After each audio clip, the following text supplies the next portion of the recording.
Hello student, welcome to my YouTube channel study with Preeti Sharma. आज हम Indian economy का most important topic जहां से 100% सीबीएसई क्वेश्चन देगी कि नेशनल इनकम या डोमेस्टिक इनकम निकालते हुए हमें किन बातों का ध्यान रखना है। अगर हम बात करें तो सबसे पहले आप एक चीज़ ध्यान रखना, सेल्फ कंजम्पशन के लिए गुड्स जो परचेज किए जाते हैं, प्रोड्यूस किए जाते हैं, वो आपके नेशनल इनकम के अंदर यानी कि इनकम के अंदर आएंगे। लेकिन सेल्फ कंजम्पशन की सर्विसेज नेशनल इनकम के अंदर नहीं आती, जैसे हाउस वाइफ की सर्विसेज हैं। या आपको कोई एग्जांपल दे दिया जाए कि कोई भी वेजिटेबल या फ्रूट ग्रो किया गया है सेल्फ कंजम्पशन के लिए, लेकिन वो तो आएगा because this is part of self consumption goods.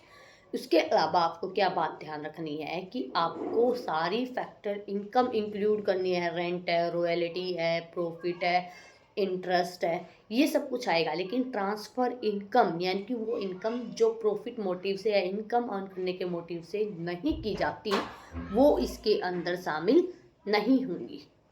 Right. Then उसके बाद जैसे इसके एग्जाम्पल की बात करूँ तो इसमें एग्जाम्पल क्या हो जाएगा, फ्री एजुकेशन प्रोवाइड की गई है, फ्री मेडिकल सर्विसेज प्रोवाइड की गई हैं, वो हमारी इनकम का पार्ट नहीं होंगी। उसके बाद आप ध्यान रखना, इंटरमीडिएट गुड्स शामिल नहीं होंगे, सिर्फ फाइनल गुड्स को शामिल करना है। अब आपका कोई एग्जांपल आ जाए लाइक कि किसी फर्म्स ने कोई मशीनरी परचेज की है तो वो शामिल नहीं होगा, सिर्फ आपको फाइनल गुड्स को ही शामिल करना है। देन उसके बाद जैसे कोई सेकेंड हैंड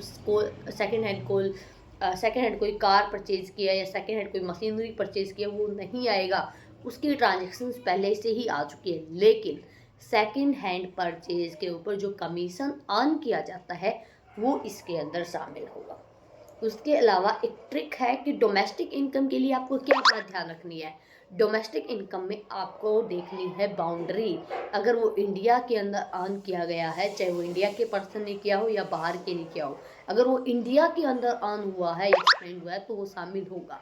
और नेशनल इनकम में आपको याद रखनी है रेजिडेंट। अगर वो इंडिया का रेजिडेंट है तो चाहे वो उसने इनकम बाहर अर्न की हो चाहे इंडिया के अंदर अर्न की हो, वो शामिल की जाएगी। ये बहुत ही इम्पोर्टेंट पॉइंट्स हैं इनकम के कंप्यूटेशन के लिए। यहाँ पे आपको फर्दर एग्जांपल दिए जा सकते हैं और आपसे पूछा जा सकता है कि ये डोमेस्टिक इनकम का पार्ट होगा या नेशनल इनकम का पार्ट होगा, या इसको इनकम में शामिल करेंगे या नहीं करेंगे। इन चीज़ों का आपको बहुत ध्यान रखना है।